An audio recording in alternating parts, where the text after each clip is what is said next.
ఎన్నికల రిజల్ట్ వస్తే కానీ మనం ఏం అనలేము. రమేష్ గారు చెప్పండి.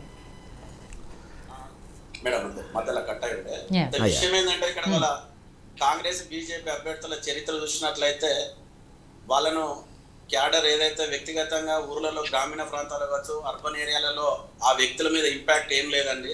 చాలా వరకు వ్యతిరేకంగా ఉన్నారు.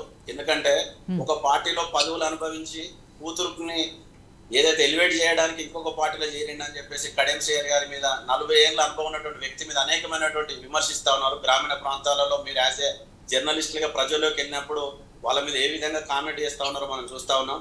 ఆర్ రమేష్ గారి పట్ల కూడా ఏంటంటే నీకు ఇందులో ఎంపీ టికెట్ వస్తలేదని తెలిసిన వెంటనే నువ్వు 10 సంవత్సరాలు ఎమ్మెల్యేగా స్థానికుడు కాకపోయినా నీకు వర్ధనపేట కేసీఆర్ గారు టికెట్ ఇస్తే ఇమ్మీడియట్లీ పోయి నువ్వు బీజేపీ పార్టీలో అయితే మేము ఏమనుకుంటా ఉన్నామంటే మా అభ్యర్థి మారపల్లి సుధీర్ కుమార్ గారు ఇంతకుముందు రియాజ్ అన్న మాట్లాడుకుంటే ఏదో నాన్ లోకల్ అని చెప్పి చెప్తా ఉన్నారు. ఆయన హన్మకొండ ప్రస్తుత జెడ్పీ చైర్పర్సన్ అన్న. ఇదే హన్మకొండ జిల్లాలో ఉన్నటువంటి ఆయన జెడ్పీటీసీ అయినటువంటి ఎల్కతుర్తి మండలం అనేది వరంగల్ లోక్సభ పరిధిలో ఉండకపోవచ్చు. టెక్నికల్ గా కరీంనగర్ లోక్సభ పరిధిలో ఆయన జెడ్పీటీసీగా ఉండి ఉండొచ్చు. కానీ ప్రస్తుతానికి హన్మకొండ జెడ్పీ చైర్పర్సన్ అతని మూలాలన్నీ కూడా ఇక్కడ. రమేష్ గారు ఒక్క నిమిషం, రియాజ్ గారు మాట్లాడుతున్నారు మీతో. పూర్తిగా లేదండి కాదు కాదు మీరు అన్న దాని మీద ఆయన ఒక పాయింట్ చెప్తున్నారు. నిన్నటి దాకా రాహుల్ గాంధీ గారు వయన్మార్ లో ఉండి ఇలా పోయి రాయబరేలీలో నిన్న అప్పటిదప్పుడు పోయి నామినేషన్ వేసింది. కాబట్టి భారతదేశ వ్యాప్తంగా ఎవరు ఎక్కడైనా పోటీ చేయొచ్చు, దాంట్లో కాదని లేదు.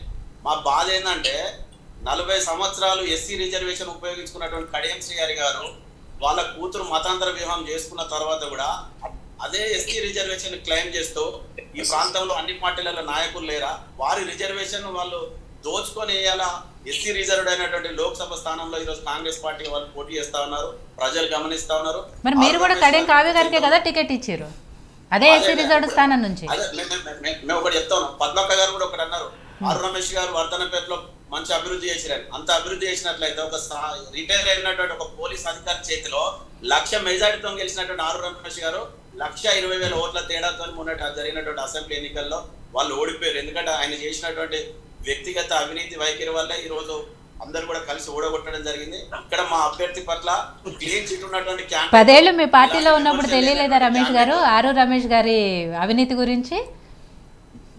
100% అండి. ఆయన వెళ్ళిపోయిన 2 నెలల్లో తెలిసిన అవినీతి 10 ఏళ్లలో తెలియకపోవటం మేము కూడా మార్చాలని చెప్పేసి అన్నాం. కాకపోతే అప్పుడు పరిస్థితుల్లో చాలా మెజారిటీతో గెలిచినటువంటి వ్యక్తి కాబట్టి ఖచ్చితంగా గెలుస్తాడని చెప్పేసి విజేత గారు. అంటే ఇక్కడ ఒక విషయం అంటే మన చర్చ కానీ మన ఆర్గ్యుమెంట్ కానీ సందర్భాన్ని బట్టి మారద్దండి. అంటే ఒక చర్చకు ఒక విస్తృత ఉండాలి, అభిప్రాయానికి ఒక విలువ ఉండాలి. ఈరోజు పార్లమెంట్ ఎన్నికలను వ్యక్తులు ఎప్పుడు కూడా ప్రభావితం చేయలేరు. పార్లమెంట్ ఎన్నికలను ఎప్పుడైనా కూడా రాజకీయ పార్టీ విధానాలు, రాజకీయ పార్టీకి సంబంధించిన సిద్ధాంతాలు,